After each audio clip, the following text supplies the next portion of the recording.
Welcome into the latest edition of Extra Time. Craig Burley with me in the studio today. What a moment. Gab Marcotti with us, as is Jan. Jan has got David Beckham peering over his left shoulder. I assume that's with your son, Jan?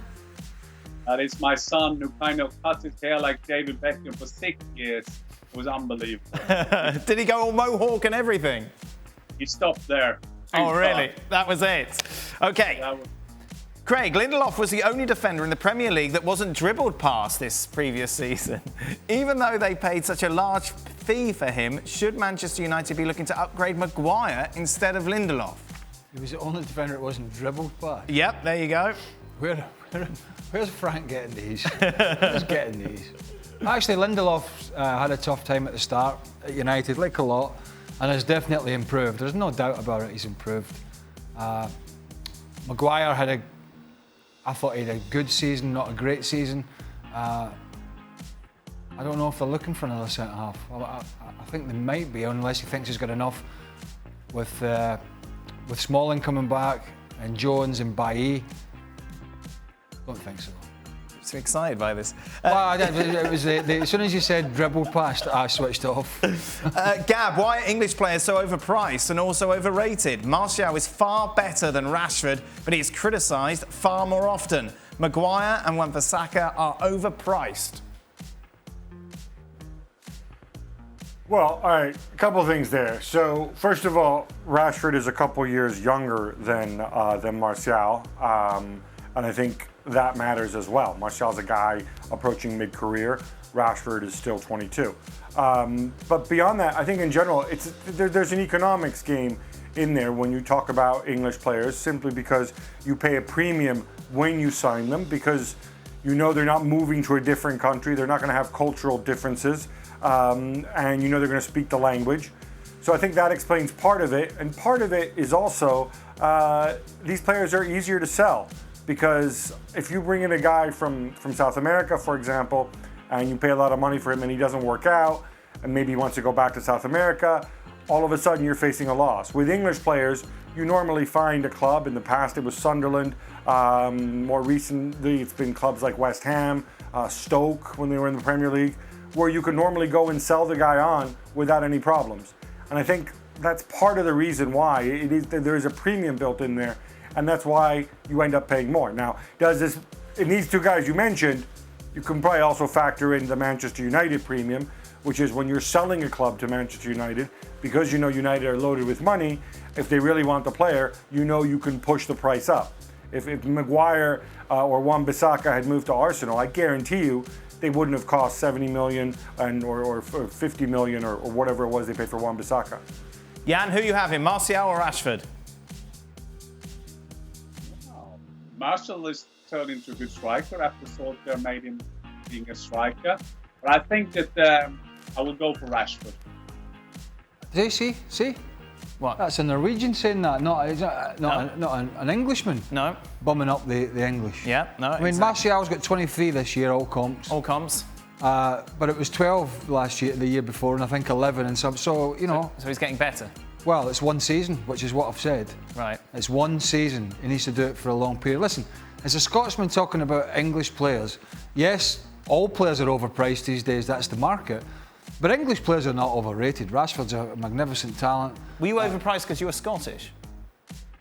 Well, actually, it was quite big money back then. Yeah. What was it?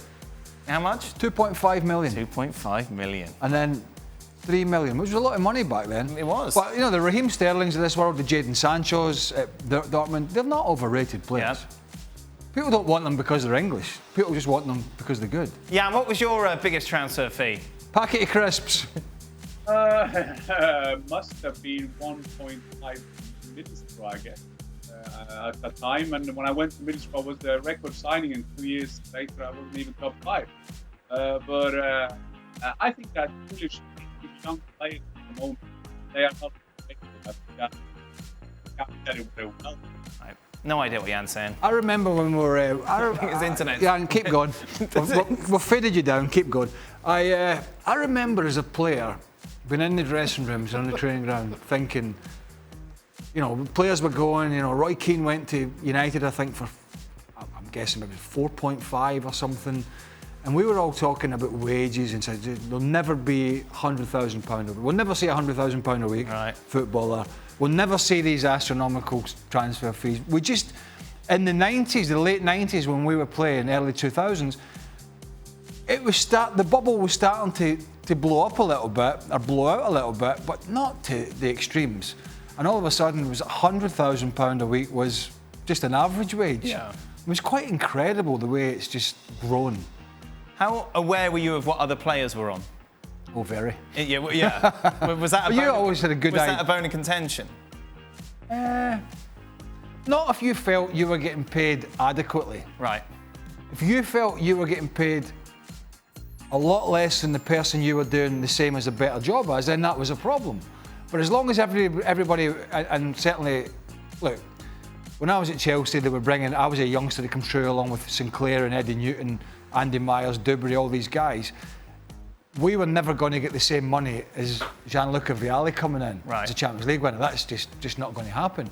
But when I went to Celtic, we're all sort of in a level par, and you understood that.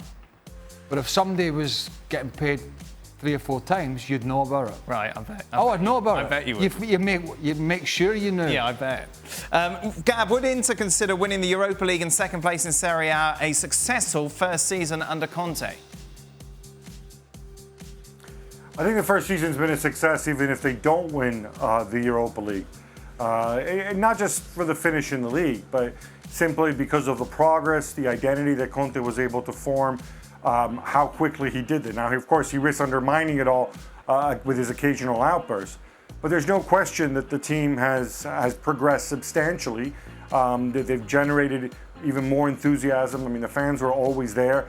But yeah, I don't think they need to win the Europa League to turn the season into a success. Obviously, it will be more of a success if they do. Jan, should PSG risk Mbappe as he's fit and completed his first full training today with 2 days to go for the Atalanta game? Yes, they should. It's all about Champions League for PSG at the moment, and Mbappe wants to play. I'm sure he would like to do that. But it's very hard from Norway to know how his ankle is or his foot is at the moment. I'm not 100% sure on that one. But sometimes people kind of leave them on the bench and then give 20, 30 minutes at the end. The game could be decided then. So maybe it's better to let him start and then see how it goes. Gab, how much of a miss is Josip Illicic going to be for Atalanta against PSG?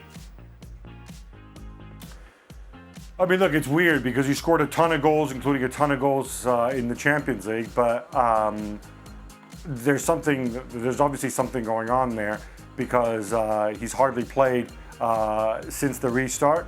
I think Atalanta have been tremendous since the restart, and they've been tremendous without Illicic. So he's obviously a miss, but I think it's different when somebody's been out and you've shown that you can win and you've shown that you can be successful without him.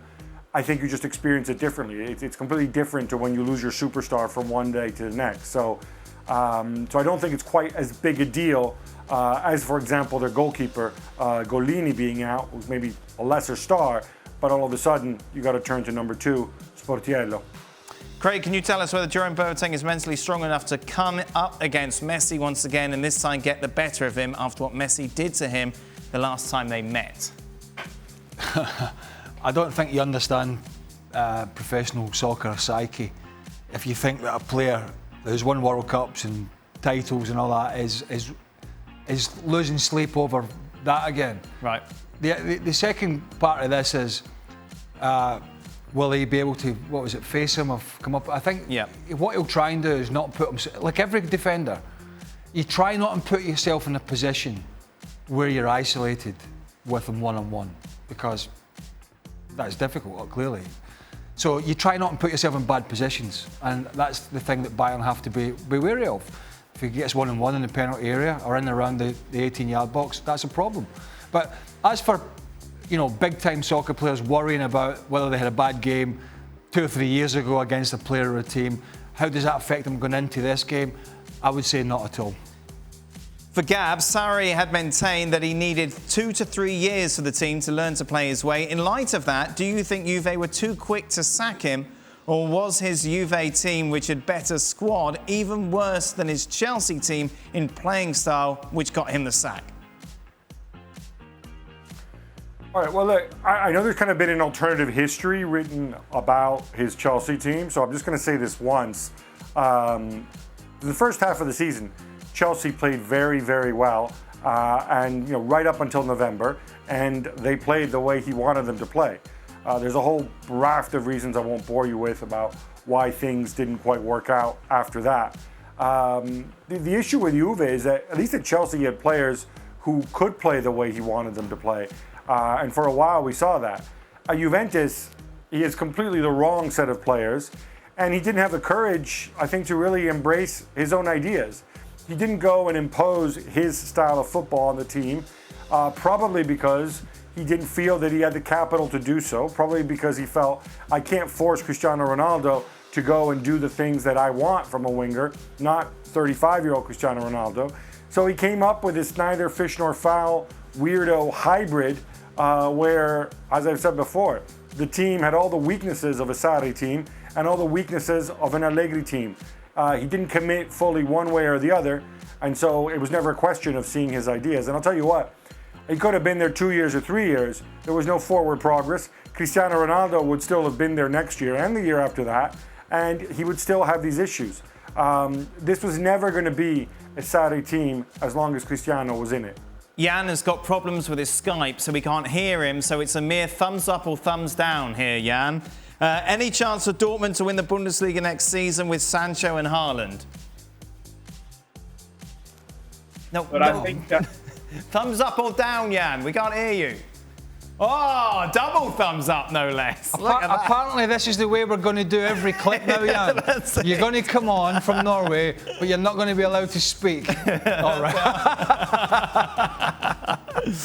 Jan, thank you very much. We'll let you go. Considering recent form and overall skill, which of these forwards would be in the starting 11 for England in Euro 2021, Craig? Rashford, Martial? Rashford, Calvert-Lewin, Ings, Kane, Sancho, Abraham, Sterling, Lingard. Because of the recent form and overall skill, which of these forwards would be in the starting 11 for? We can get rid of Martial. Yeah. Well, he might be in the starting lineup at the Euros, but it won't be for England. Yep. It'll be for France. And he's got a fair chance if he has another season like he does. Look, probably the answer would be Kane, I would say Sancho, Sterling. Really? Potentially. Rashford sacrificed. Yeah, potentially, depending on what happens with the Sancho move. A potential move in the summer could affect his Euros, because if he moves to Man United, we don't know what it's going to produce. But I think that could be, or it could be, we could see all four of those if you throw Rashford in, depending on what shape. Right.